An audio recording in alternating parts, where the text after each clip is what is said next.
Joyce Bawa Mogtari, good morning. You're welcome Good morning. to the show. Good morning to the delectable Serwaa Amihere. It's good to have you. My pleasure. And you were looking very nice on Tuesday.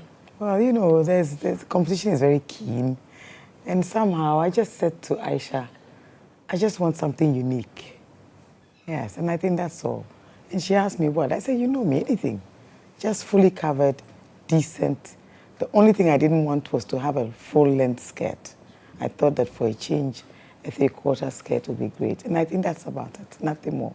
And you've gone viral since then with Very your photo. simple, nothing more. We didn't even know what to do with the little flap on the top because she gave me this little sort of busty of sauce. And so I actually took the photo she sent me. I sent it to my sister. And so we had to decide how to have it. And it was the best. And then she kept asking me, so Auntie Joyce, should I put it on this way and put a little button? I said, yes. Don't do anything. Just leave it as it is. I think sometimes everything works for the common good. You looked lovely. Yes. I'm sure that you've heard that many times. I think I loved it too. And congratulations on a successful event, the inauguration. A very beautiful spectacle. I'm sure that you've heard many feedbacks. Yes, what amount of work went into it, and who was behind all of it? A great deal. Nights, hours, painstaking planning. And I think one thing I must say is that for the first time, I saw a whole architectural design of what the stage should look like. Literally, like designing a home. And he had a sense of where the seating should be, who should go where, and how it should go. When you say he, who? I think that this was actually set up largely by Standobi. Okay. I remember the first time the conversation came, it was myself, Omani, him, His Excellency President Mahama, and a few others. And then all he said was, you know, I'm going to deliver a world-class production. You know, if you know Stan, I always tell people that Stan selects his clothes very carefully. For a man, he's a guy who likes to preen himself a lot. And so when you look at him aesthetically, it is just how he lives his life. But you see, funny enough, he works in a lot of chaos. Right. You know, a lot of chaos. But you see the beauty about Stan, and I decided to find out a few years ago why he's so methodical, why he's so mathematical. I knew that, you know, well, we all knew Stan from Joy FM. He's a media guy, he's a comms guy, he's a PR person. We all used to all of that. He writes very well, he's a great editor, name it. You know, if you want someone to fix anything, just call Stan and you know you'll have it done. But then I tried to have a conversation with someone who was his classmate and knew him quite well.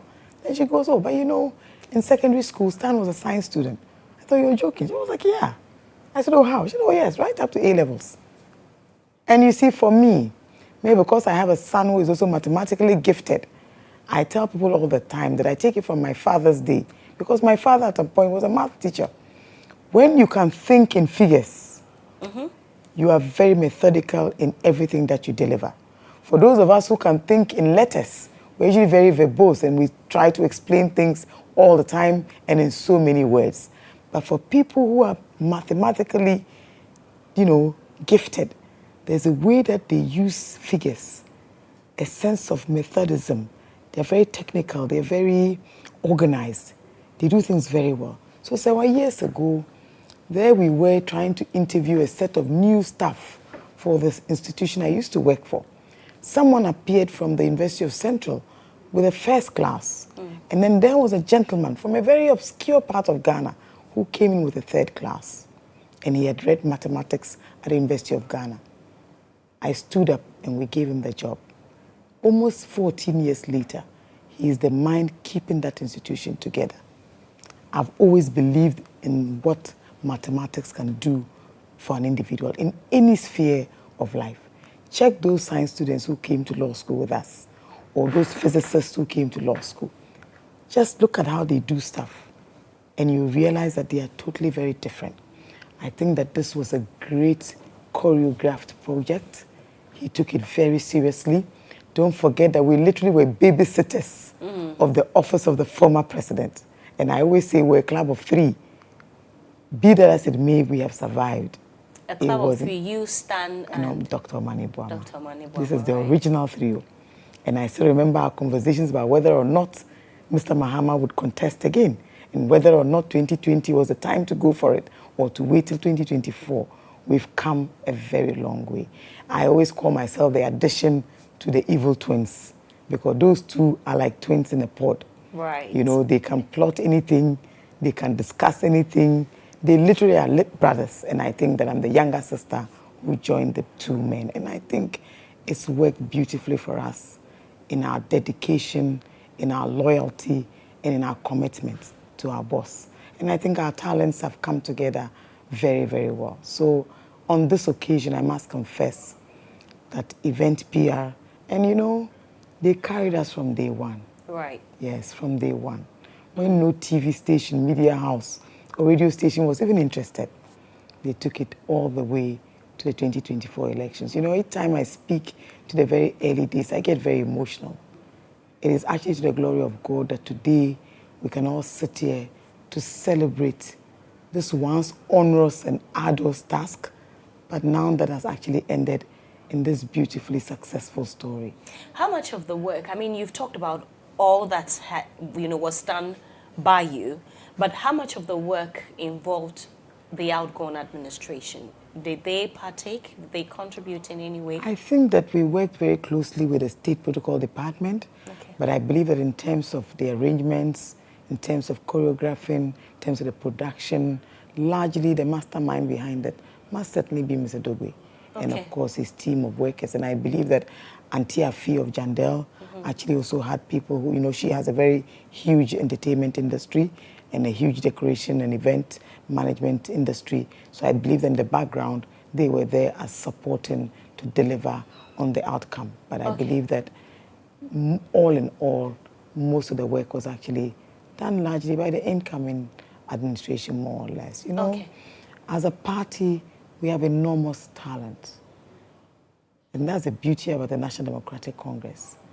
A lot of multi-talented individuals who have all come together. And when you look at how this campaign outside of the event of the inauguration was actually choreographed, you'll realize that most of the volunteers were these young, bright, smart people. Who invited the heads of state? Usually it's a combination. Okay. But most of the invitations will definitely be coming from the incoming administration. We had traveled to at least 9 countries in the week running up to the inauguration so that he could formally thank them for their support and actually formally invite them also to attend. I believe that mostly what we saw is the goodwill that accompanied Mr. Mahama's return to office. And on that, were you surprised by the turnout? We understand that about 20 heads of state were there. I wasn't surprised at all. You know, as an individual, and I believe from my very early memories of this whole, you know, period, I'm sure that I've known Mr. Mahama maybe literally for all of my life. I have always believed in him that there was something that is very unique and special about his leadership qualities. That he may not be a leader in the aggressive and boisterous sense that we are used to, but in all his demure and cutesy approaches, he must be a great mind. You know, he reads a lot. He's a voracious reader, and he's a very experienced technocrat. And you know, when you listen to the conversations leading up to the election in particular, some of the key decisions that were made even at IPAC were influenced by him. And the best of Mr. Mahama is that on a very little matter, he will invite 3, 4, 5, 6 people, and he'll pick your thoughts on just about anything. And then eventually, he will put all the views together, and he will arrive at just what he thinks is the right thing to do. The one thing I like about him is when he's at the last word, he will say to you, look, I've been here a long time, and I know these things. And somehow, it always works. You know, look, Serwaa, we are spiritual people. Let's agree that God literally loves some people maybe more than others. Or God actually has a certain destiny that he attaches to some more than others. Or in many ways, God definitely still works in the affairs of men. And last night I told the First Lady, Mrs. Lordina Mahama, that I'm actually tapping into her blessings, not for myself, but for everybody else. Because note that in every successful conversation, there's also a strong partnership of support, of advice, and good counsel. Right. Many a time we forget the backdoor people because we always pray for destiny helpers. But I say it in another way, that even the servants bring their destinies to bear on the boss's own destiny. And together, you're able to create a certain synergy. So does a man's family. So does a man's wife and his children, or a wife's husband and her children. I think that that is just how God intended for this beautiful, unprecedented, and unparalleled history to happen. Look, I always said that we're on the cusp of doing something great. And I believe that we achieved just that with the glory of God. You know, even the day when the results were coming in, you know, Mr. Mahama was shocked. Even though he knew, he was very optimistic. You know, a few days to, we'd all talk about maybe a concession speech, the possibility of one. But he was very optimistic. I mean, not to jump the gun, but now that you have mentioned, you know, the results, because I want us to focus on the inauguration and discuss in detail the speech of the president. But speaking of the results, I am sure that you have heard your colleagues on the other side say that looking at the numbers, the NDC didn't appreciate much in terms of numbers, and that their supporters just didn't come out to vote. So yes, the NDC may have won, but the numbers aren't anything to write home about. You see, we will not be taking moral lessons from a failed administration, a failed political party, a failed political tradition, and a failed democratic party. You know, I don't want us to even focus on that. Let's focus on the narrative. Let's focus on the outcome. We beat them fair and square. We beat them down and out. They really have to start to learn to be a little bit more humble. I believe that if there's any lesson we've all taken from this election, we ought to respect the will of the people, respect the electorate, respect those who make us who we are. You know, I tell people all the time, Serwaa, I've worked in many amazing environments, many places. The sorts of platform that politics affords us must keep us very grounded and humble, because it gives you a platform like no other. But for politics, how many interviews would I have with you? And of course, I remember my very first interview on any television station was with your sister Nana Banamwa when I was working then with the Ghana Shippers Authority. I didn't even then know that I would ever actually be occupying the space that I do. Your boss's success would rub off you any day, anytime. Your boss's good will rub off you anytime, any day. Your boss's goodwill will help you even shine. But your personal attributes would also help your boss in many ways. And I believe that on this occasion, the NDC prosecuted a very strategic campaign. We had taught this country 3 consecutive times in one election cycle. In the aftermath, in the run-up to the main campaign, we had 4, 5 teams, one led by Mr. Mahama himself, the second one by his running mate and now Vice President, Professor Nana Opoku-Agyeman, and the third one led by the party chairman, the Honorable Asiedu Nketia, and then the many others, one by the National Communications Officer, one by the Deputy Communications Director of the party. It was a multi-faceted campaign. We left no stone unturned. We worked very hard for this victory.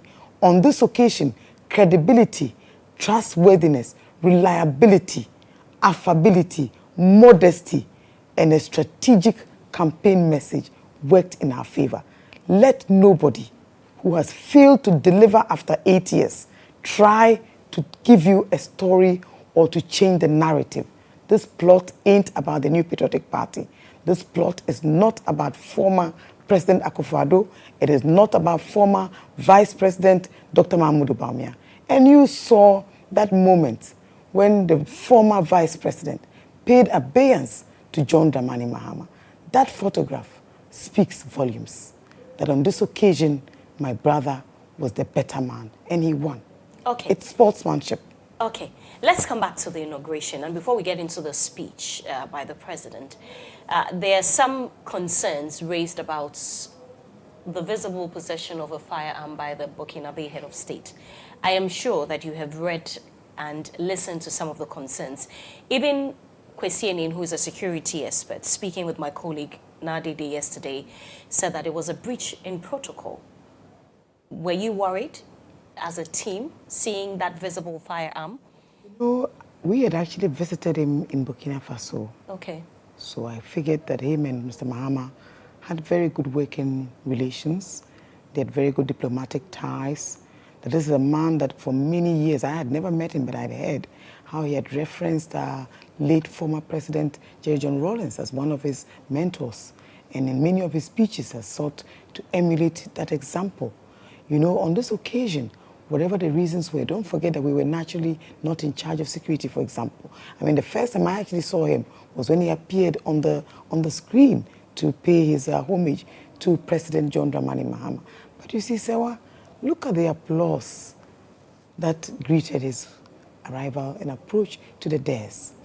You see, there is something about strength of characters and the strength of a leader. And you can tell that young people like to interact with these sorts of leaders.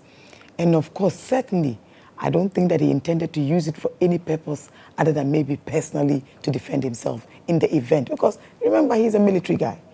You know, it is very possible the gun probably didn't have any pellets in it. None of us would know.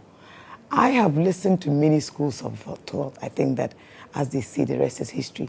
I don't want to put too much pressure on it, but if there's anybody who probably can convince him to return to democratic rule, I'm sure the guy is John Dramani Mahama. Let's see how events unfold. So at no point was the team worried seeing him carry that fire? I don't think that anybody, you know, except for those who were in charge of security, and maybe when you meet them, you can ask them. Because personally... Who was the police? Oh, the police were there, the military was there, the immigration was there. But as a very crucial part of the president's team, were you not worried? I don't believe that immediately that anybody even noticed, that's what I'm saying. Right. You know, most people probably didn't even pay attention. And don't forget, he had a huge retinue of his own military staff that were actually working with him until he got to that last point. But I also do know that he's a very warm-hearted leader, and I know he shares very warm ties with President John Dramani Mahama. But subsequently, after seeing the photos and the concerns, what does the team make of it? So what has the president said? You know me when I would not give you an answer. It is not a conversation that we've had. I know that man, Traore, is not in any way going to try and harm anybody, that he was just wearing his typical daily uniform. And I may not want to repeat the history of Ghana itself here. Don't forget that years ago, when we were all probably very young kids, late former President GHOne Rawlings literally appeared in the same way in many pictures and at many events, if you remember. So, you know, the military coup leaders have a certain outlook. They're very different from their democratically elected leaders. So let's just allow that to remain as a rather unique part of this beautiful inauguration. Okay. The important thing is that everything went beautifully. You see, when God decides to bless you, he will make it so beautiful that it would confound men, it will elude women. It would continue to be a very, very unique experience for a very long time. Right. And I saw an interesting post that said that since Osajifo Dr. Kwame Nkrumah's election, very few leaders have garnered 57% in any election. So this election was won by the good Lord and the great people of Ghana. They must have had a very good reason why they wanted to overwhelmingly support the National Democratic Congress and its candidate. It must be a very humbling experience. And I know that unparalleled, unprecedented, and historic as it is, all of us are very, very humbled by this. And look, we had a great team going into the election. Look at our members of parliament. Look at the commitment. Look at the dedication. Look at how they crisscrossed the country. For the first time, you had MPs leaving their constituencies and traveling the length and breadth of Ghana. You had them all over, across this country. We worked very hard for what actually was encapsulated in this very, very beautiful, aesthetically modern inaugural ceremony that we had.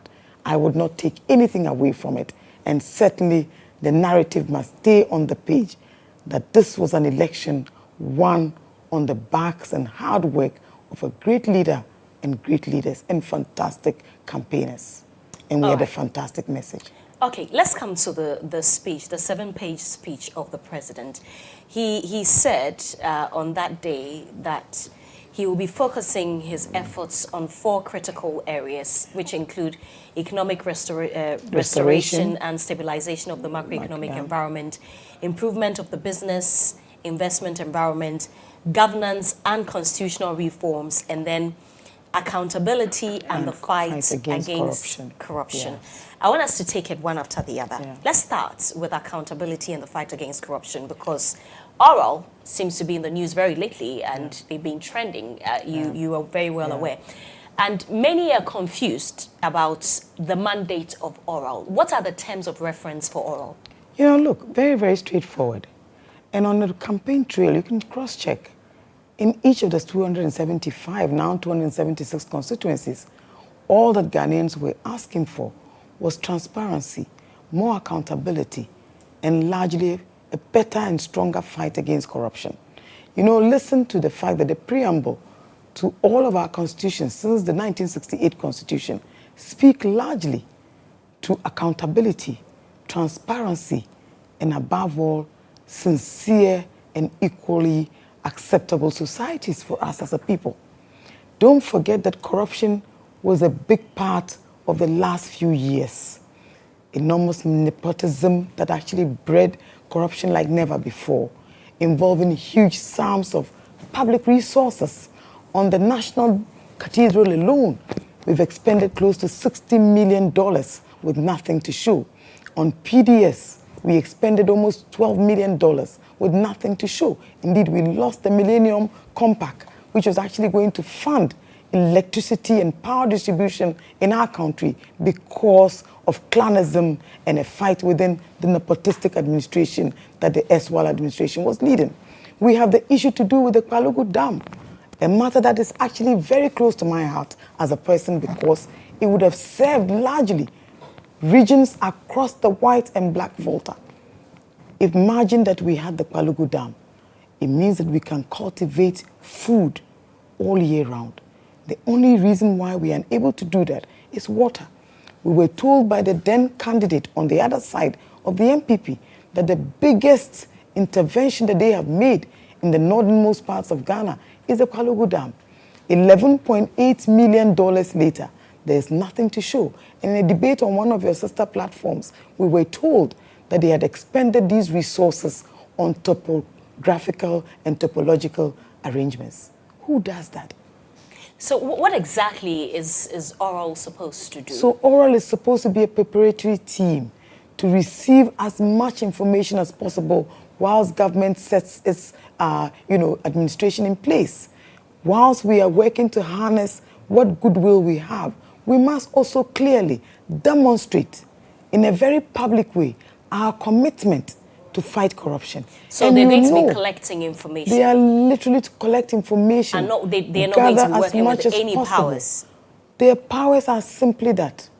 Receive information on the sidelines of the transition team. Don't forget that there are many committees within the transition. And so the oral is part of these committees on governance in particular, receiving information, because first, you must preserve evidence.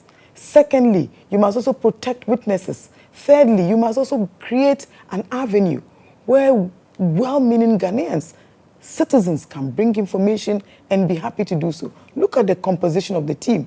Don't forget the Honorable Ablakwa, a man who's been in this corner all these years, largely in support of the NDC, in support of John Mahama, in support of the campaign, a member of parliament himself. Indeed, he chairs the government assurance, the parliamentary assurance committee, and so has always been at the forefront of this fight against corruption. It is chaired by him.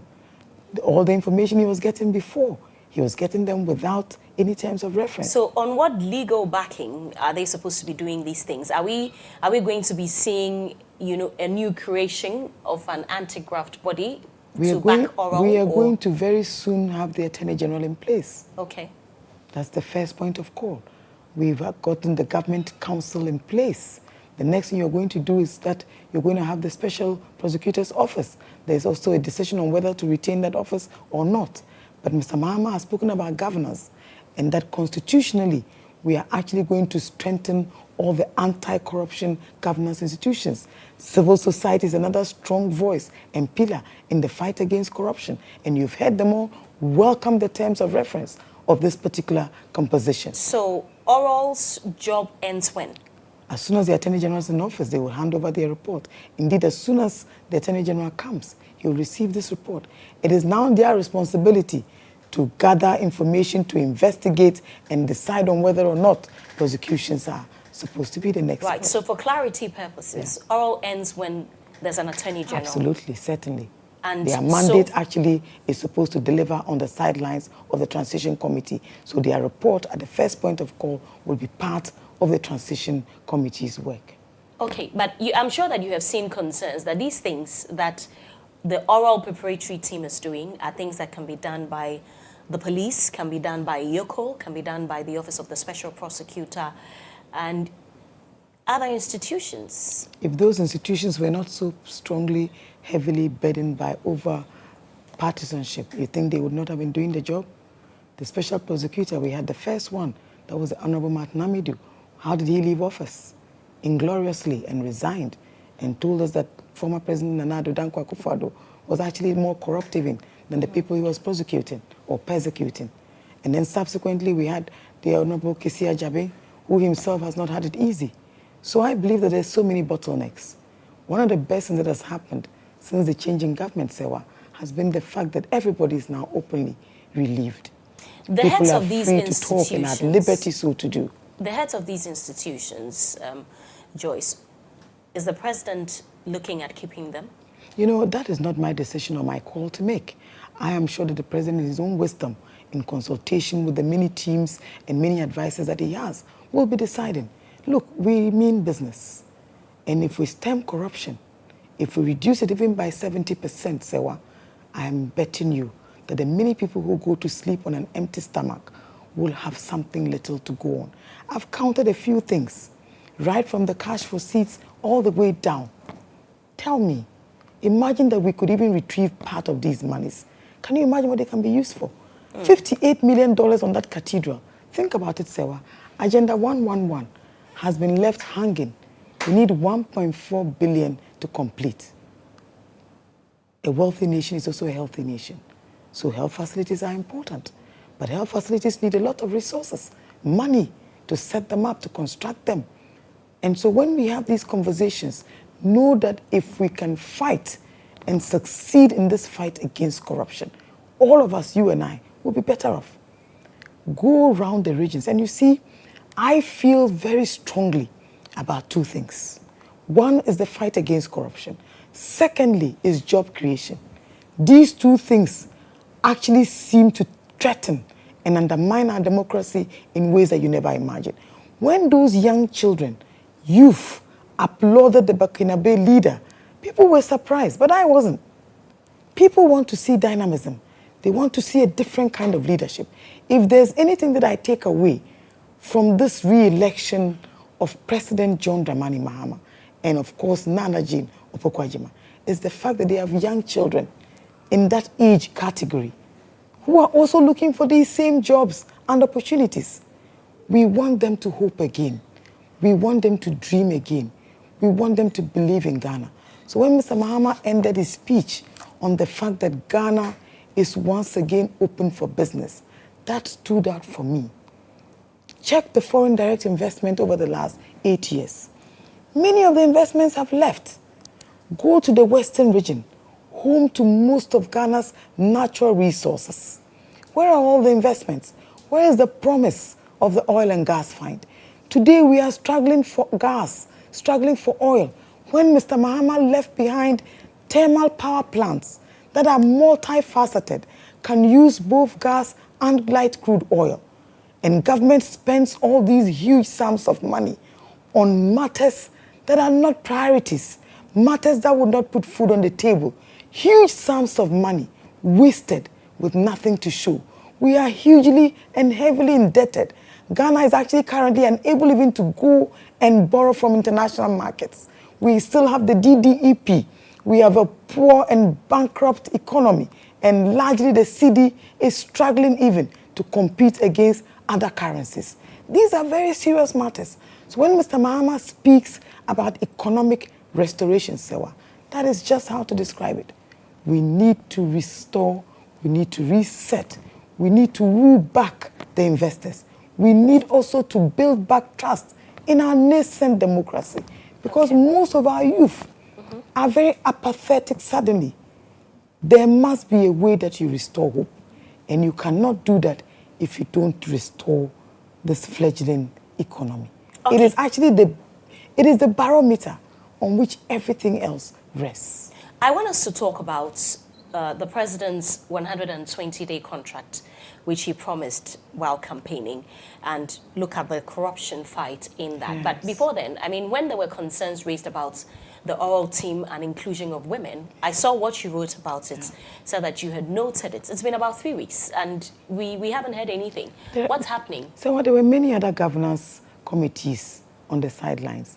We had the Venerable Dr. Valerie Sawyer serving at a very high level. We also had the Honorable Marita Brew serving on the governance team. We have many other women on these transition teams. And when you go there, you see them. The Secretariat, there are many young professional women handling the Secretariat, for example. So basically, you know, look, these things come with all sorts of ramifications. But I say to you every day, the biggest celebration worthy of mention any day is the nomination and eventual confirmation of Professor GHOne as Vice President of the Republic of Ghana. Right. That is the biggest constituent. And all of us must, in any small way, never lose sight of this new dawn, this new era, where Ghana has actually shown the way by picking up not just any female, an accomplished female academic, not just of local, but also of international repute and standing. A great woman by all standards as Vice President of Ghana. Many great things are happening for the sisterhood. Let's be very sincere and be honest about that. And many other appointments will follow. Look, the President of Ghana will be making in excess of over 5,000 appointments at the local government area, in governance, many institutions, in banking, in oil and gas, many sectors, many. So there are so many appointments to be filled.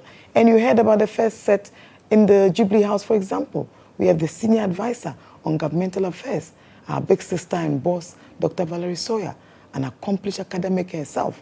We have the former Attorney General, the distinguished Marita Brew appear, and she will also be there also. So we have many of these very distinguished women. I've told you, there's one thing that the NDC can boast of, that is talent and a great skill set. You've seen our young people, you've seen our middle-level people, you've seen our leadership. This is one great political party, the one that is clearly more representative than any other political party in the history of this country. Look at the map of the elections. Look at the members of parliament across the 16 regions of Ghana. The NGC enjoys enormous support. We don't take this lightly. Okay, let's still talk about the fight against corruption. And now with reference to the 120-day social contract, item 13 of the contract says that the president will institute inquiries and or forensic audits into the following matters of public interest, and then lists the collapse of the indigenous Ghanaian banks and financial institutions, illegal printing of money, the National Cathedral scandal, illegal inflated single source contracts, the COVID-19 expenditure scandal, PDS, Ijapa, SML, the ambulance spare parts deal, the Polugu Dam, which you say is very personal to you, the Galamsey fraud, missing excavators, the Sputnik V, bus scandal, and the others. Is the oral team the one expected to handle all of these investigations?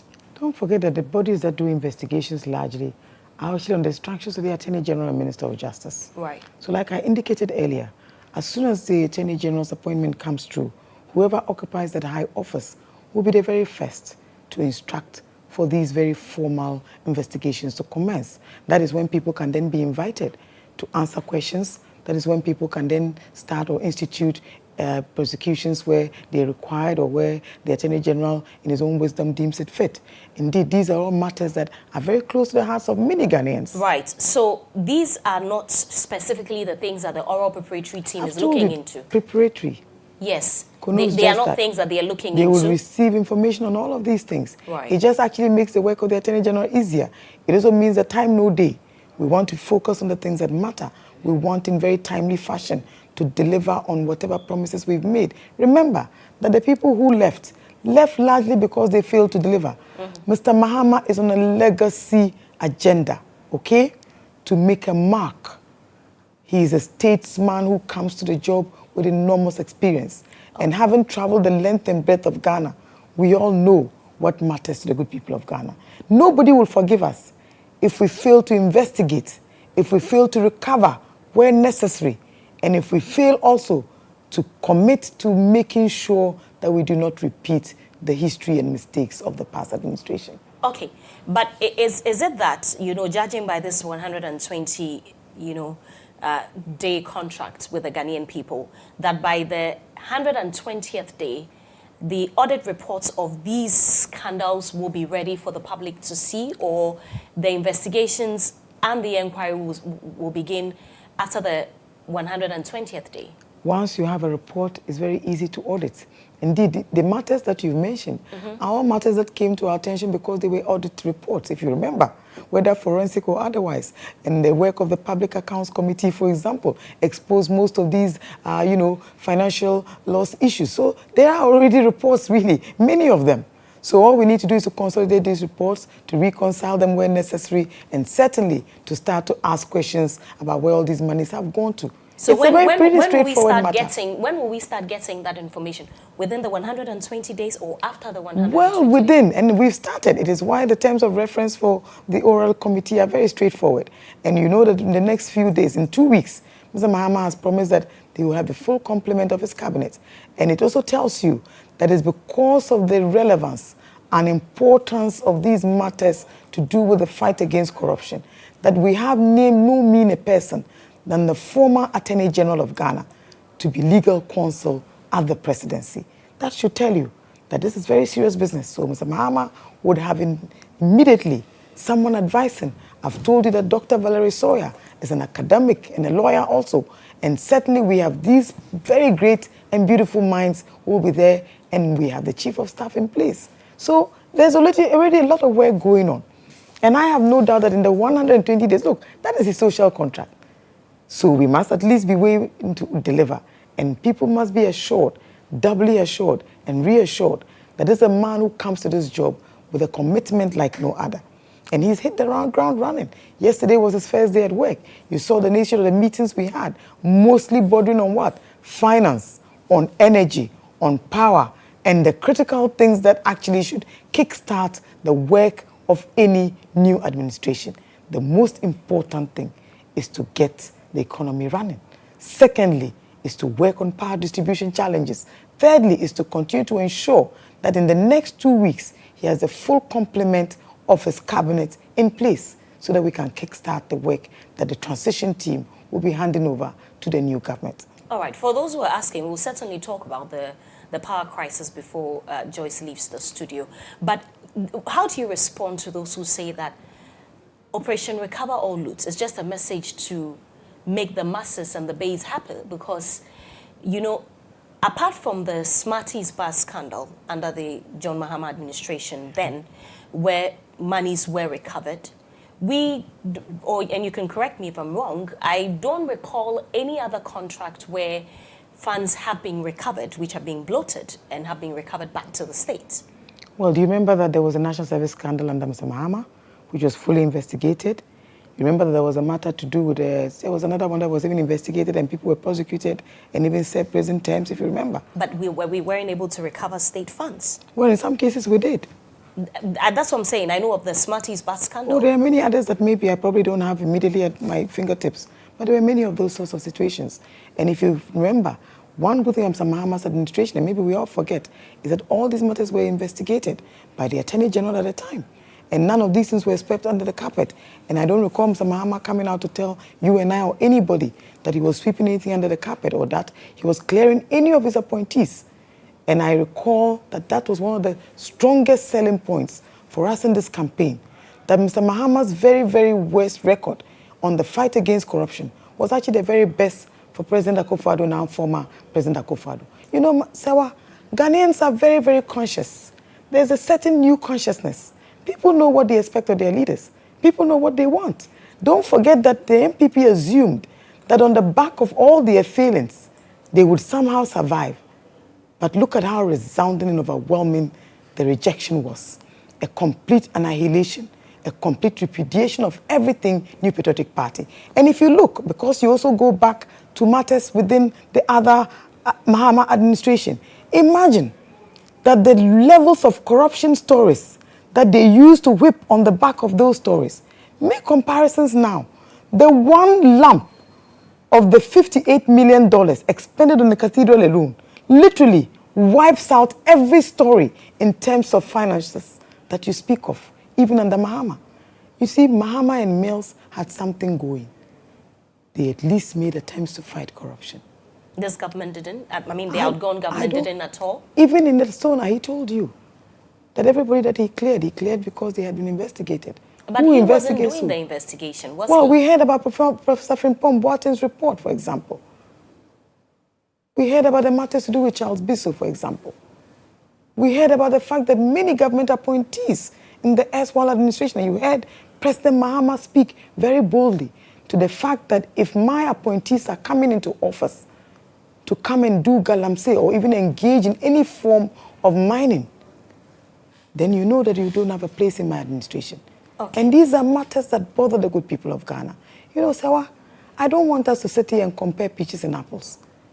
John Mahama is a man who has clearly been vindicated on everything he did and everything he told us. So Joyce, is it a firm promise by John Mahama that state funds would actually be recovered? And I ask you this specifically because, yes, you say that there are some other instances where funds have been recovered, but let's take the past administration, for instance. We know that the case of Atuasian, it took us about 5 years to secure a conviction. And we didn't even get anything of the stolen funds, a chunk of it. We didn't get it, and it took about 5 years. How are you promising these people, the Ghanaian people, that truly, and Mr. Mahama has what, 4 years to be in office. We know how these processes go, how long and dragging they can be. And in this instance, the persons who are named have the right to go and challenge the surcharge. What is the firm promise, really, that you're going to recover some of these funds for the state? Serwaa, to all my years of experience as a lawyer and to you as a student of law coming in very, very soon, the wheels of justice, no matter how slow they grind, they will eventually swing towards something. But there's one thing you need to know, that a lot of these examples you're giving, they lost properties. If you remember, their properties were confiscated to the state. For example, the state auctions of these properties at high value sometimes. They recover these monies. Maybe what you should be telling us is that in future, you want to see documentary evidence, okay? That when these matters are being prosecuted, when these matters are being tried, when these matters are being discussed, Ghanaians also want to know what has been recovered and how. I think that whatever assets are confiscated, whatever assets are actually being sold off by the state in the course of these actions ought to be made public as well. And I do know that this time we must carry the general public with us. And in carrying the general public, I hope that we'll continue to actually also have conversations about just what is being done and how it is being done. You see, beyond the processes within the courts, for example, there are also the other conversations going on. There is also the strategy that you must adopt. So where monies are recovered, for example, in the case of the bus branding, you saw how it was done. The repayments were done, we saw the figure, we saw the amount, we saw the valuation report. Mr. Mahama has spoken also about the new government valuation entity that he will be introducing, the new fiscal policy, where the recklessness of government borrowing will now be checked by Parliament. There is a lot in store, but I am hopeful that those who will be taking up government communications as we go into government will ensure that on the back of whatever decisions and policies are being made, that there is also a strategy to keep the populace informed each and every step of the way. Make no mistake, this fight against corruption has just started. It will certainly be one that we intend to win.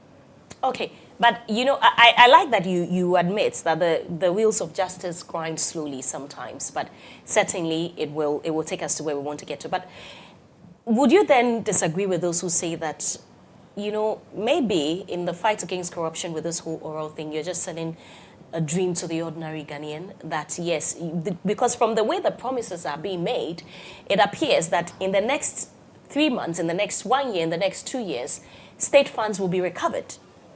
Because a picture has been painted that all these corruption scandals under the outgone government will be recovered as soon as the president takes office. Would you, for example, not want to know how we arrived at all the monies paid to David Ajayi, for example? Would you not want to know? Do you not want to know that if he's been paid in excess of whatever it is that he's done, that he'll be able to return the balances, whatever is outstanding to the state coffers? But that's not the promise that you made. You said you will recover the funds. You didn't say that you're going to tell us how the monies were paid to him. Why? Because if you investigate, what are you investigating? You are investigating first and foremost to gather evidence. You are investigating to challenge that whatever payments have been made were illegal, were unlawful, and ought not to have been paid. And once you establish that prima facie case, you then go on to go and do what? To recover. That is the process. And that is a process that every Ghanaian is expecting. And that is even a process better than what you were promised in the past. Even with the Office of Special Prosecutor. You heard about how they went after Madame Cecilia Dapa, for example. You saw the prosecution that took place in court. We remember her very hot exchanges with the lawyer, Martin Pebu, for example, on the premises of the High Court. Look, there are ways in which we can fight these things. What happened to all the monies that were stolen, even by the servants in Auntie Cecilia's house, for example? What happened to the monies that were found in her own possession? They were confiscated by the special prosecutor. What I am telling you now is that I believe that what you are asking is that how will you know? And I am sure that we will be putting together a very good communication strategy as we go forward. Certainly these monies will not go to waste. How can you lose $11.8 million in Palugu example and have no, dam to show for it? We must find these monies. We must recover these monies. And certainly if we even have to set up serious anti-corruption courts specifically to work on these matters, then so be it. So let's see who becomes Attorney General. Is that what the president intends to do? The president has beautiful intentions, great intentions. And I have no doubt that Ghanaians want to see us deliver on the promise to fight corruption, to recover wasted state resources. Don't forget, you mentioned the banking crisis, for example. And that is actually one thing that is on the hearts of many Ghanaians. Look at the number of jobs that were lost, Serwaa. In some cases, couples, husband and wife, both bankers, lost their jobs in that rationalization. And if after all these years, you and I can only speak to the matter of Mr. Atuesian and his bank in particular, something must be wrong with our society. And we know that this is one of the things that in the next 120 days, a conversation will be taking place about these banks, for example. So, Serwaa, it is a day at a time. It is work in progress. One thing I can be very, very confident in is that Mr. Mahama has given us hope. There's a lot of optimism. There's a lot of reassurance. And with that reassurance comes with enormous responsibility. All right. Don't forget that on governance, we're also looking at the constitutional review process. Certainly, and that's then my next, because Absolutely. I told you we're going to look at the Yes. speech of the president. Yeah. And he talks about governance 4 reforms. thematic areas. Yes, so economic restoration, for example. He speaks about it beautifully. we will get there, but let's now focus on government reforms, governance reforms. Yeah. What exact reforms is he talking about? You know, let me use the level of partisanship in our government institutions. That is the first step. That we must, of course, take a very close look at our governance institutions. You see, there's something that this overly partisan environment has done. It is also why it has bred so much corruption that all of us did not even anticipate. That when the English dictionary talked about nepotism, it didn't talk about 1 or 2 of your family or friends operating. It speaks about when large numbers of family members operate in government to the point of presidential daughters and children. Then you have a big problem, because even investigating these things becomes a big challenge. When your cousin has served as finance minister, even until he overstayed his welcome, when he himself is in a conflicted situation where he owns a bank, an investment bank, and continues to get business while serving as finance minister? These are all matters the Ghanaians are interested in. But Joyce, you are also related to the president. Does that mean that you shouldn't receive any appointment? Absolutely. There was just one of me. And before Mr. Mahama even became vice president, I was a very, very active member of the National Democratic Congress. Like I said, there will always be overlaps. I mean, yes, you were an active member of the NDC. That there wasn't Ken a member of the NPP as well? And in fact, a financier of the NPP. But he babysat Akufo-Addo until he was made finance minister. Should he then not have been more diligent? Would you advocate that no relative of any president is given an appointment? That is impossible the world over. But ask yourself, how many relatives? Should the president's wife and children? Should the president's brothers and sisters? Should the president's daughters and sons? Just imagine that for a minute. Mr. Mahama wanted to bring all... You know, I am actually an extended family member, to put it mildly. So just imagine that his immediate family members were all going to serve at all levels of government. So it's okay for the president to appoint family members, but not too many. There is a level of reasonability. Right. There is a level of logic. And using myself as an example, how many of us were in government?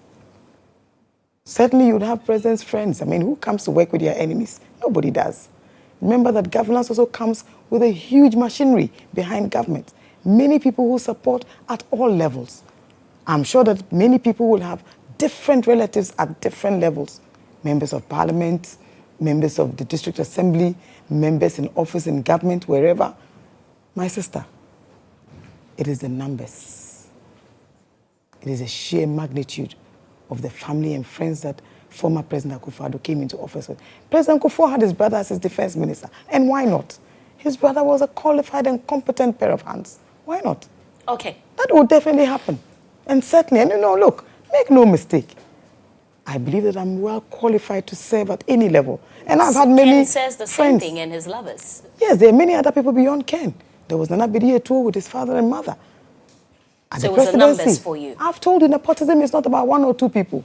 It's a description of a whole logistical chain. Okay. Will the election of MMDCs happen under President Mahama? You know, if anybody has a single opportunity to do so, I believe there will be President John Dramani Mahama.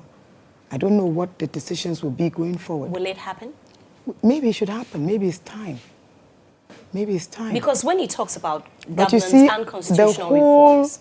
The whole decentralization process has to be looked at pretty much like tax reforms, for example. And I've been talking to Professor Esther Ofeabuaji, for example, a local governance expert.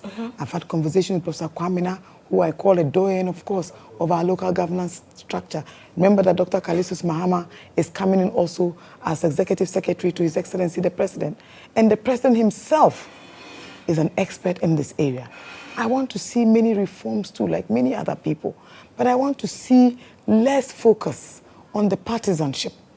You know, look, in the last 8 years, and I'm delighted that there's a communication actually relieving all of them of their duties, really. Go around and look at the system. For the very first time, we haven't felt the strength of local governance or the decentralization. Irrespective of how the MMDCs were appointed, their impact has been negligible. But Joyce, I mean, still on these reforms, governance and constitutional reforms, there are many who say the president is too powerful. And yesterday, you talk about the revoking of appointment of these MMDCs, and he did all of that with just the pen. And I'm sure by the time we finish this interview, I finish the show, another group of people will also be sacked or fired, you know. And all of these are due to the fact that the president has a lot of powers. Does the president, looking at the fact that now he has 2/3 majority in parliament, is he willing to let go some of these powers? Let me tell you something. Beyond the last 8 years, Serwaa, when has this conversation about extreme executive powers deposited in one individual been such a hot conversation or hot topic? Well, I have had that conversation quite a few times. So the question is that, like I say, you see, to everything, there's a scale of justice. Do you agree the presidents in this country have had too much power? Oh, yes, certainly. Okay. The Constitution actually gives them too much power. That is true. But you see, there's also fetters. It is why the president has to have the Council of State. It is why the president has to have Parliament, for example. It is why you have Parliament being able to set up all these committees and commissions of inquiry within the parliamentary structures. It is also why the Speaker of Parliament has been working very hard also to bring in new standing orders so the Parliament can take its oversight responsibility very, very seriously. You know, look, there is a quid pro quo that has also set a certain tone. But like I said all the time, when a president as an individual pretends to be a transparent person, pretends to be a believer in accountability, for example, you see, you don't see the powers that much because in the consultative process, in how consultative, in how open, in how amenable, in how equitable the system is, you will fail to see that much power. But where you see a president appointing so many people, for example, to the judiciary, as we saw over the last few years, and doing so even in the dying embers of his administration, then certainly people question the levels of the power. When you see the president appointing his biological daughters and sons to certain key prominent positions, then you start to wonder. When you see the president refusing, for example, to pay heed to request that it is time for you to at least reshuffle your administration, reshuffle your government, that 180 ministers is just one too many, then you know you have a challenge. And these are the issues that we are talking about. It wasn't 180 ministers. It was 132. Well, whatever. I mean, after but I agree, he's had the highest number of ministers. Absolutely, and he makes no apologies. He made no bones about it. He didn't even try to even make amends by even saying that, look, I've heard you at a time when the economy is in the doldrums, when the economy is in ICU. Let me at least try and even meet you halfway. No. He continued to pack the courts. He continued to pack the seat of government. He continued to receive huge sums of money to fund this very expensive government machinery called Office of the President. You know, Serwaa, I believe that there's a good reason why John Mahama has received this overwhelming endorsement. Okay. Well, if you just tuned in, I'm here with the special aide to President John Dramani Mahama, Joyce Bawa Mogtari, who is also a lawyer. Joyce, I want us to still stay on the governance reforms, but you just talked about the courts and the fact that the president, before he left, President Akufo-Addo packed the court. We know that he received a petition before leaving office to sack the Chief Justice, which he threw out. Is this something that's President Mahama, because we also understand that he has, some petitions are coming in.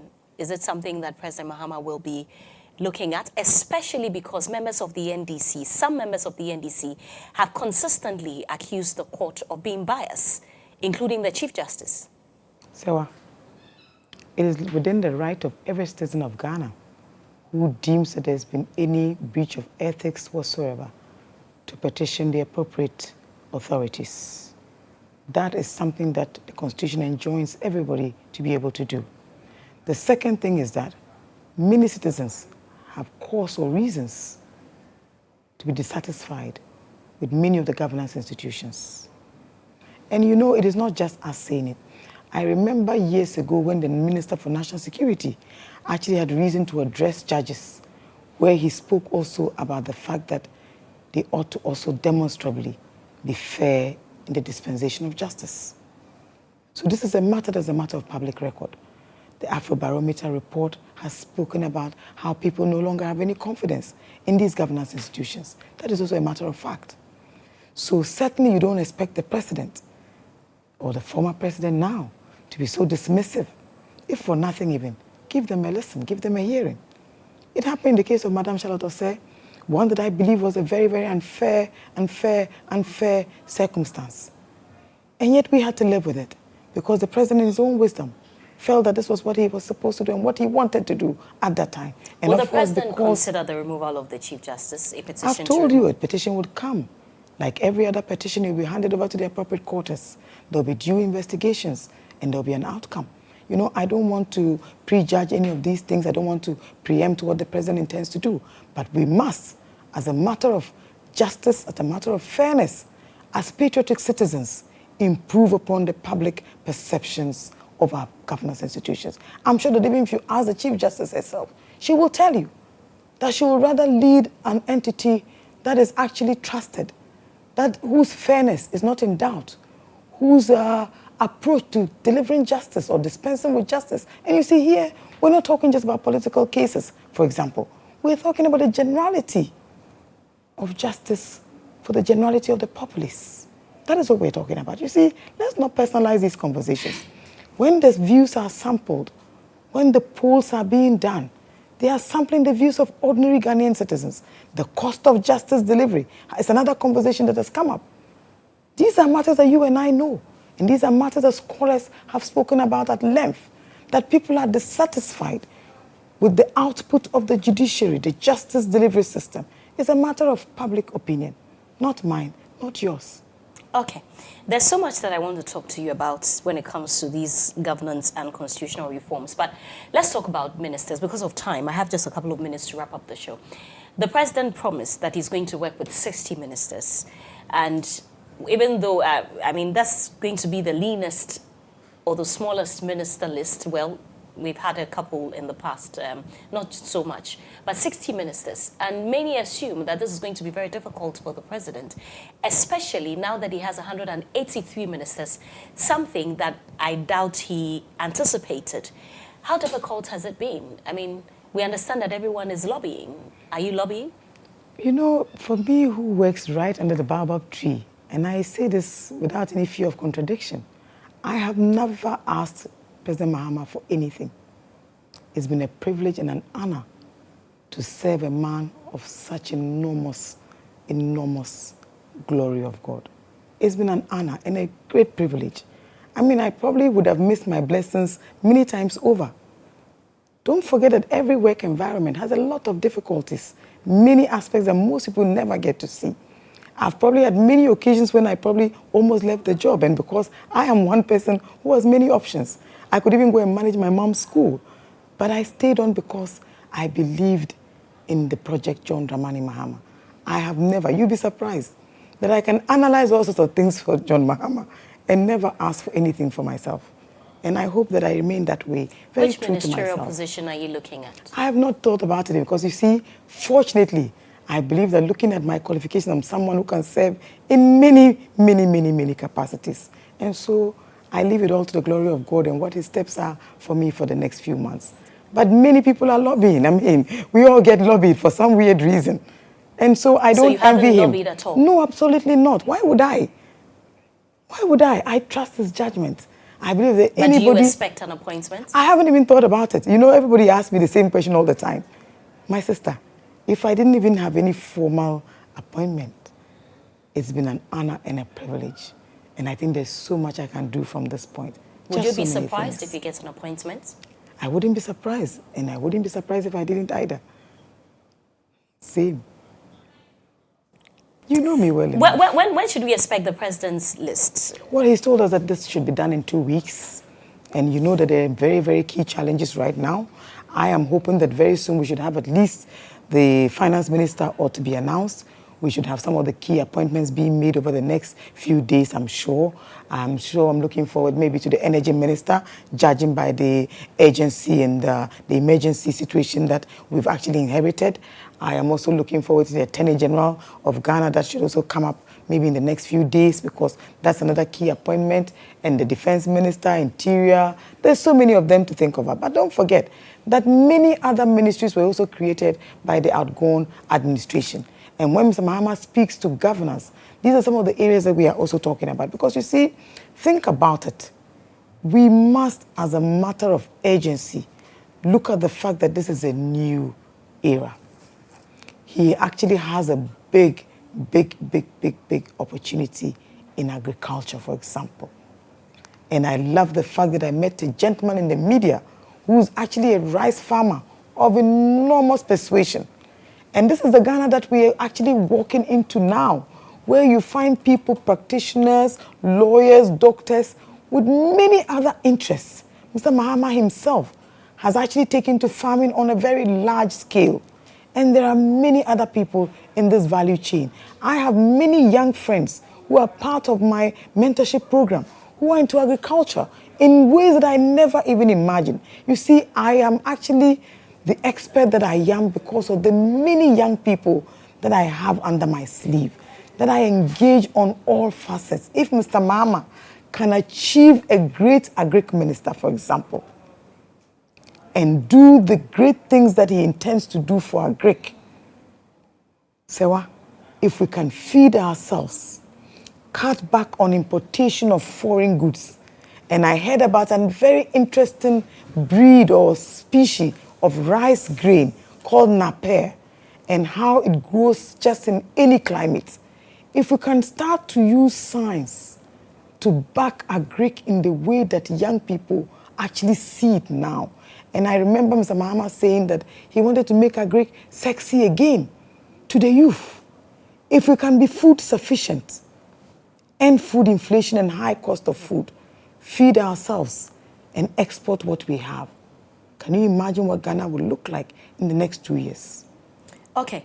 I want us to talk about, we'll finish the conversation with the energy crisis, but, you know, we saw a kitchen cabinet list, and there were some 7 appointments that were made. Many people expected to see your name there. I expected to see your name there, and we didn't. I know what you're going to say, that even if you don't get any appointment, you are happy to serve the President Mahama, but were you surprised? No. No. I knew, I mean, it had been in the discussion box for a very long time, so okay. I was expecting it. Okay, the president's promise that he's going to run the leanest government, some say is like he following, quote unquote, the trick by his predecessor, which is Nana Addo Dankwa Akufo-Addo, who says, I won't have so many ministers, but I'm going to make certain appointments to cater for the people that I'm unable to appoint. For instance, people talk about legal counsel to the president, and they say it is a needless appointment because the president cannot be sued. The Attorney General, per Article 88 of the Constitution, does these things on behalf of the country. So then, what really is the need of that portfolio? The same constitution also speaks about direct state principles, okay? Right. That enjoins the president to be very responsible. It enjoins the president to be mindful of whatever legalities of his actions. So most often than not, you find that the president actually needs good advice.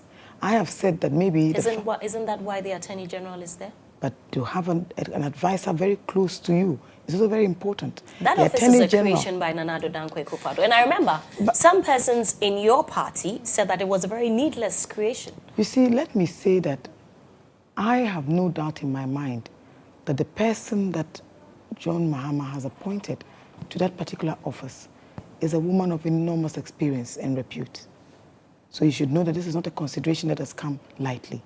Knowing fully well the numbers of emergencies that have been left behind, serious external debts, very serious international engagements, international breaches, many international cases that Ghana has won and lost over the last few years. Look, there are going to be many legal tussles to now start to unravel. It is actually very important that not just anybody occupies that particular unique position, but a woman who comes to that job with enormous experience and expertise, and coupled with whatever work the AG will be doing. If we're going to take your argument to heart, then it means that we don't need a special prosecutor or the office for that matter. We don't even need a Special Prosecutors Act or the office for that matter. We don't need, for example, the Commission on Human Rights and Administrative Justice. But these are all arms of governance that are created and built into the Constitution to deliver largely on one thing: stronger institutions, strong legal principles, a fair justice system, to have a president who works within the remit of his presidency and nothing more. That is also very important. Okay. And as they say every day, if you want to run a lean government, note that there are many other ministries that were created. Serwaa, many. The Ministry of Transport, where I used to serve, now has a Ministry of Railways, has a Ministry of Aviation. And so these are the things that we need to do. So remember that on the back of the leanest government is also to build efficiency into our governance institutions, to look at reforms not from the perspective of former leaders, but looking at reforms in the eyes of a man who has lived in this governance structure for a very long time and comes with enormous experience. But remember, there are so many parastatals, many banking institutions, many boards of state-owned enterprises. There are so many appointments across the length and breadth of the country to be made. There have been many other creations even by this government. So there is enough to go around everybody. And I don't think that there's any need even for jostling. But what is important is that we must, of necessity, take protection and preservation of the public purse very seriously. It saw the back of Akufo-Addo and Bawumia. And if we don't take it seriously, the same would happen to us. Look, Ghanaians are not going to joke with their democracy. And like the young girl said in that advert, we know that in 4 years, we have an opportunity to go out there and elect a new leader if we are dissatisfied with the current administration. Okay, yesterday we were told of a crunch meeting to solve our energy crisis. Yeah. Will the lights remain on? Oh, yes. You see, finally, we were looking in the crucible all these years ago. There was always this conundrum about whether there was excess of power, about whether or not it was a money issue, about whether John Mahama fixed Dumso or didn't fix Dumso. I'm delighted that, Serwaa, today that you and I are here, everything has been laid bare. You know, I used to tell everybody that as soon as this government leaves office, we'll see the length of the snake.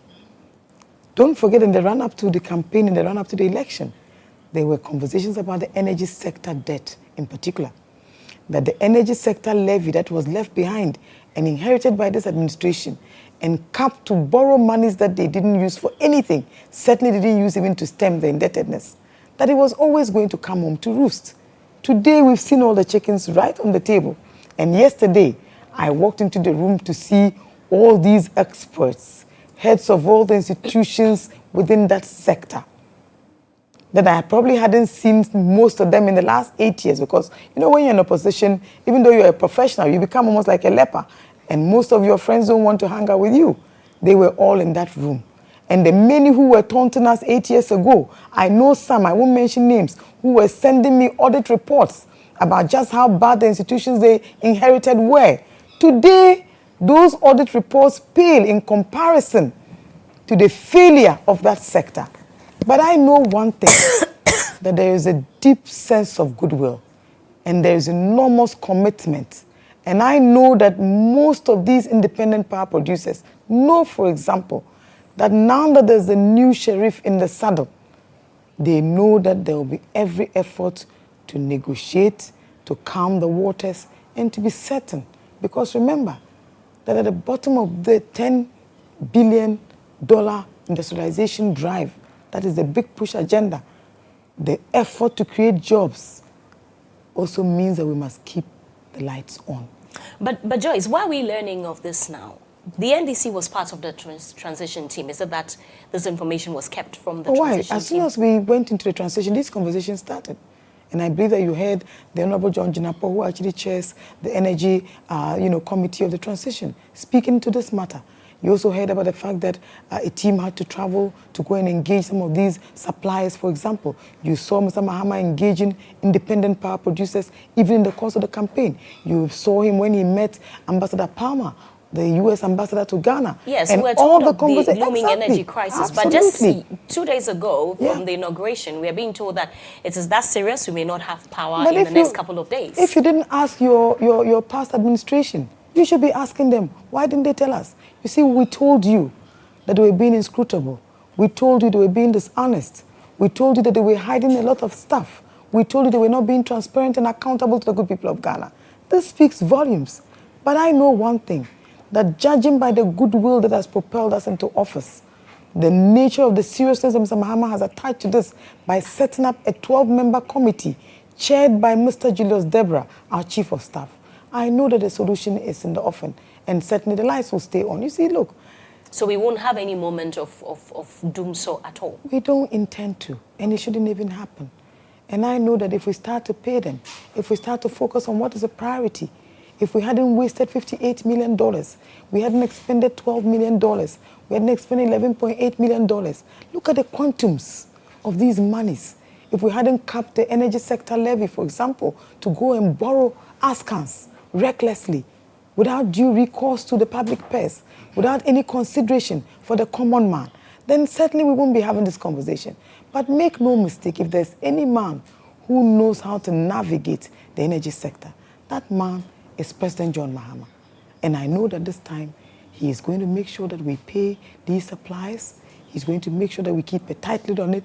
There is also a lot of waste that we've inherited from this government.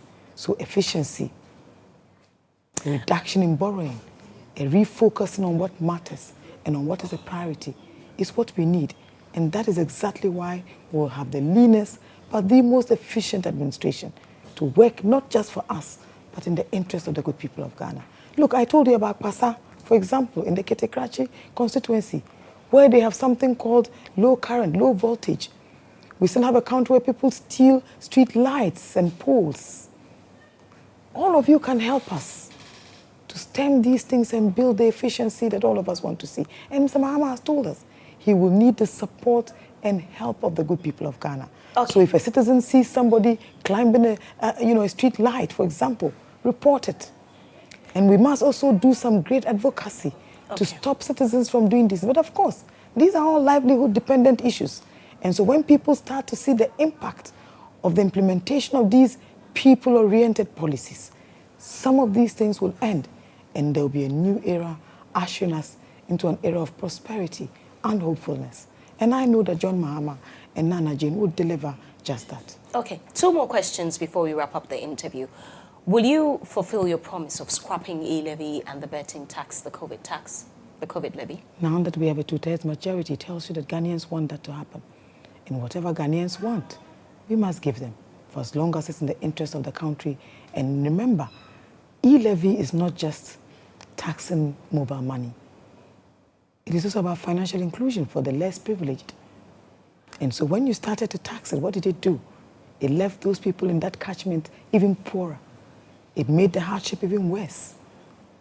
And remember that in most jurisdictions, Ghana has the highest levy. How soon will these taxes go? Parliament has just been reconstituted. In the next few weeks, I'm sure you'll hear about far-reaching tax reforms that do not encourage people to avoid tax, but will encourage people to work in the interest of paying tax. That the GRA itself must actually be repositioned, because the Ghana Revenue Authority itself has used methods that are unorthodox, harassing people, forcing people, you're shutting talking down about people's tax shops. reforms, Yes. and you're not telling me if they're going to scrap these taxes that Why? you promised. Look, how much do you get from e-levy, for example? It is on the drawing cards. E-levy, COVID levy, about 6.2 Exactly, billion. the COVID levy. COVID is long gone. Why should you even have such a levy? So it and will go. Everybody who comes to Ghana, ask me why we still buy papaya. Will it And go? of course it will go. Okay. Certainly. And if we are able to carry out the far-reaching tax reforms that we consider as important, people will be happy and willing. Look at the informal sector, for example. Okay. You know, we're done with the interview, technically, but I still have a lot more questions that I want to ask you, but because of time, I'm unable to. But, you know, when you were talking just a while ago, you talked about how, you know, being in opposition, there are some people who didn't even want to hang out with you.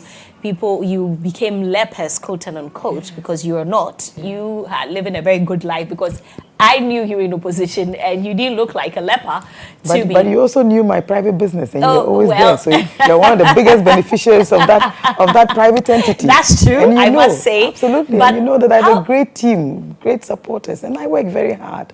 That's I sleep true. very little. That I can attest to it. But how difficult has the last 8 years been for you and the now president? Are you sure you want to do this? Yes, I want to know. You heard Mr. Mahama speak about the issues to do with hampers, didn't you? Tell me about yours first. Same. Don't worry, I don't want to go into that. No. We are interested. My viewers are interested. Are they? Very briefly. Why? It's normal. I mean, look, I wouldn't even walk into offices, because you'd walk into an office and you'd probably embarrass somebody, because it is you coming to talk to them. I mean, I lost many opportunities because people thought that you were too political. It's very normal, you know, and I believe that, look, it is why everybody must find and have a plan B no matter the circumstances. Have a great family. Focus on the things that matter. I am blessed that I have a great family. I have a great husband. I have great siblings. That is half of it. And then have a good profession. Build something small on the side. Because you see, like I say all the time, politics is a hobby. Some come into it and they are successful. Some come into it and they are not so successful. And it's also not something that is for life. Sometimes it would end abruptly. So just imagine that, you know, you're a member of parliament. You wake up in the morning and you've lost your seat, for example. What do you do next? You have a profession, you rely on it. You have great friends who have businesses, you'd go and work for them. You see, Ghana, unlike many jurisdictions, has one challenge. So when we left office, my classmate, who was then spokesperson to former President Goodluck, became the president of the Bar Association in Nigeria. That will not happen in Ghana. These are the things that we must change. So I don't speak for myself because, like I say to you every day, I will survive anything. It is how I'm built. I'm very purposeful about a lot of things that I do. But of course, I'm also not someone who is prone to sharing a lot of these things. But those who have experienced it know that for a fact. And I am probably very modest about it. But try as much as possible to have something you can rely on. And you see, when you have something to rely on, you don't come into politics seeking to come and, make great big riches and make a lot of money and focus on the things that don't matter. You will come in to leave a mark. And I look at the life of Mr. Mahama, look at the conversations about public assets all these years later. There's none on him. That is an example that we should emulate. How to serve in public office and come out standing very tall and being able to do other things. But yes, Ghanaian employers, Ghanaian business owners, the private sector should be bold and confident enough to recruit us who have something to offer. And we should not victimize companies that do that or victimize individuals who do that. I think that is where we need to grow beyond the partisanship. In the UK and America and other places, former political leaders are hot cake because people know that you have a certain ethical outlook. Former presidents are hot cake. They speak for huge amounts of money. I mean, Serwaa, look at me. I'll fit in anywhere. Why would anybody say that because you are so politically exposed that we shouldn't give you a job as a bank manager or a board chairman of a big international bank or the other? What would you be doing there? There are checks and balances in place. Why would people not want to be associated with people like that? These are the things that we ought to change. Former members of parliament, for example, come with enormous experience. Look, sit with a parliamentary person and hear them quote verbatim from all the acts of parliament. Let them speak to the Constitution, and sometimes they'll do even better than people who are even practitioners of the Constitution or even defenders of the Constitution. There is enormous talent out there, and many talented people also come into politics. It should not be a reason to exclude them from any public spaces for that matter. I think that, speaking for myself, I have been very, very lucky. I pray that same will happen to many other colleagues too. But please don't shy away from coming into politics. It's a great place. And we need more women. We need more females. We want positive females, good energy. I think that in many ways, it was almost as if by being inspired by President Mahama, I have also inspired a whole generation. And many of our women have done just that. I mean, look at all the many great women that we have. That's true. I have been mentored by many people.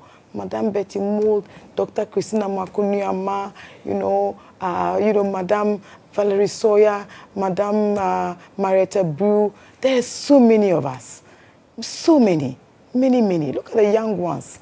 All the young lawyers. I mean, Beatrice Annan, Noam Falong, Felicity. There's so many. So many. Shamima Muslim. All of you included. Right. I think that something and you're interesting. a great inspiration, I must say. It's happening for the Ghanaian I came female. to you to mentor me, but you didn't, so. I offered you great mentorship. I gave you a proxy, my own body double. And I love that you made that decision. And Thank you. Thank you. Watch. But has the president moved into the Jubilee House yet? Well, you know that sometimes these things take a while. Okay. Because most often than not, you'll have to change a few things. You'd also have to renovate and undertake certain little repair works and all of that. And then moving a president is also not an easy thing because they come with a whole office, a whole household, a whole retinue of security and many other things that people don't get to see. I'm hoping that maybe this time we should invite the cameras into the seat of government as we go along. Let people join us as we, put the office of the president into shape. When are you hoping that he'll move in? I can't say because yesterday, for example, they went on an inspection. I wasn't there, unfortunately, so I didn't get to see what was in there. Okay. But I'm hoping the next few days I will go there with my colleagues as well, and then we'll take it from there. But I know that we've started working already in our old office. It actually has some constraints because it doesn't have a very big facility. And so we are actually working there. This morning, he's going to the Ahmadiyya Muslim Mission in Winneba, where there's a conference and he'll be participating. We have other meetings in the noon when he returns from Winneba. So, There's one thing about Mr. Mahama. He has been working since. I don't remember a dull moment. Has President Akufo-Addo been provided with accommodation? President Akufo-Addo will certainly be getting whatever it is that the Constitution says we should give him, whatever the recommendations are. And I hope that beyond what happened to Mr. Mahama, embarrassing as it was then and still is, I hope we don't repeat those sorts of mistakes. People come into the presidency and they actually sacrifice a great deal. Having served Mr. Mahama all these years, Serwaa, it takes a lot to serve Ghana as president. For the citizens to offer a former president one house or two, I think it's not too much to ask. What President Akufo-Addo and Vice President Mahmoud Bawumia did to John Mahama is a matter that we would rather leave in the books of history. Unfortunate, regrettable, unnecessary as it was, I'm delighted that we came out of it. Okay. There are many things also that are still outstanding. You know, he never got his office, for example. And I think there's even a requirement that they be given a home, even in the places where they come from. Mr. Mahama still has his own house in Bole, for example. He lives in his own house in Accra. He operates from his office in Cantonments, which we pay rent for. And I know because I was one of the very first residents of that office. Does he still pay his bills? You told me some time ago that he was paying his light bill. Oh, he pays his water bill. He pays to renovate his home. Why? Of course he does. He does. Maybe we should codify some of these things going forward. Because these things, you know, they can be cast in iron. So, for example, we have a former president's bill or, you know, something that Parliament can take a close look at so that we define these things. I mean, every time they recommend to the Emoluments Committee at the dying embers of the administration, maybe this should be done at the beginning. You know, governance is the continuum. Right. And I believe that every day we modernize. And as we modernize, we also start to do things differently and efficiently. I mean, can you imagine President Akufo-Addo leaving office after 8 years at the ripe old age of 80 plus and being left stranded and not knowing what? Look, maybe his children served in government, so they are better off. Mr. Mahama had very young children at the time. You've seen them all. They are all within the ages of 20 and 30. Just imagine what that was. I cannot let you leave here without asking you about what appears to be takeover by members of your or supporters of the NDC in the various government institutions. And CLOGSAG has had to complain about some of their members being affected. Has it come to your attention and that of the president? What's your take on it? You know, you see, I know very well that there's been a lot of concern expressed. It's actually why we went out there to set up the security team, I'm sure you know. So it was their responsibility actually to make sure that they take care of some of these things and actually restore order. But you see, Serwaa, let's pray, okay? Let's pray and hope that the matters that confronted us when we handed over in 2016 are not repeated. You see, all of this has vestiges in what happened at the beginning of 2017. But look, I myself was hounded and my little son's photograph put on all sorts of international platforms because of Amihere and car powership issues, matters that I knew absolutely nothing about. The matter of President Mahama being hounded out of a 4-bedroom government house that they would have lost nothing, allowing him to stay in even for a period of 2 years. And you see, I know, for example, that these are not matters that are sanctioned by the party. Our party chairman, the Honorable Asiedun Ketia, actually called for order. I'm sure you remember that. Mr. Mahama, now President Mahama himself, did just that. So we are working very hard to make sure that in future, these things do not happen. But this is the Ghana where people were taking over toilets. You understand? But yes, people it were happened in 2016, people like were you said. dragged But out is of it the something seat. I You have remember said, the case of Joyce, Nanka Bruce in particular? You know, look. Two wrongs don't make a right. Are you going to condemn what is happening now? I take these matters very personally. And you know that. As someone who suffered the brunt of most of the negativity of the New Patriotic Party, I don't wish that on anybody else. But will you condemn what is happening? Let me tell you that it is under control. It could even have been worse, and you know. Every effort is being made to be measured. But you must always give advice where it is due. advise persons that in a democracy, such acts should not be tolerated. And that goes to every other person who would be intending to be part of this democracy. You see, when it was happening, people were here, they were watching. Let's not set bad examples or bad precedents.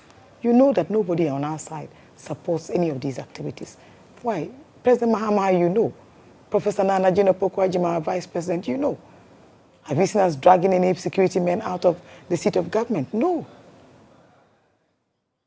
Okay, there's a question here for you. Final question before I go from Nadede, my colleague at Star FM. Okay. She says, Joyce, ask about the challenge with feeding in the senior high schools because Charles has asked parents to bring food to help with feeding. What is the NDC's plan? What is the government's plan, let me ask? This is a tragedy of humongous proportions. And for the longest time, the NDC and President John Dramani Mahama have spoken at length about the challenges to do with the implementation of the senior high school system. It is to the glory of God that with a new government in place, Charles is speaking out. Why didn't they do that 2 years ago? Why didn't they do that 3 years ago? Why didn't they tell everybody what was wrong with the implementation of the system? Why did they allow the NDC to suffer the brunt of whatever little criticism they offered? It was actually in our own interest. It was in the interest of the nation. It was in the interest of those poor children. It was actually in the interest of each and every parent of Ghana. You see, Serwaa, it is the reasons why I believe that the media still has more work to do. Ask them, and please give me this answer tomorrow. Why are they speaking out now? Okay, so they are that's telling fair. their children we will ask them, to but bring their will food you to school. encourage that decision for children to bring food to school? Have you ever heard that beyond the little gari and Cerelac that we all take to augment what is offered, school meals are a big part of secondary education? In fact, in times past, they were a big part of tertiary and university education even. Why should our children who have suffered so much continue to suffer? I know that there's soon going to be a blueprint on what to do with the entire education value chain. Primary, secondary, tertiary, and the rest. So let's wait for that conference to take place. All right. And after that, I'm sure that there will clearly be a map.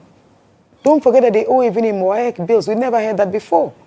They owe even in the tuition fees for free SHS. I hear in the regions of about 2 billion cedis. I mean, imagine. So what were they doing in government, really?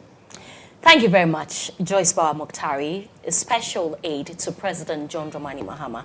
I am expecting that she's named minister in waiting for the Transport Ministry of, Communications Ministry or one of those. And when you do, please promise that you grant me an interview first as a minister.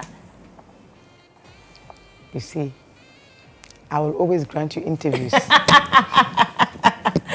You are one of those I never say no to. I agree, Exactly. I agree. But this one is a special promise for when you get your ministerial appointment. Please don't put my boss on the spot. Allow. Oh, we know what we are saying. We are the media. So are you making that promise? Maybe I should set you grant me an interview first. Maybe I should set up the One Family and Friend Association office and then you can come and work for me. Thank you so much for coming on the show.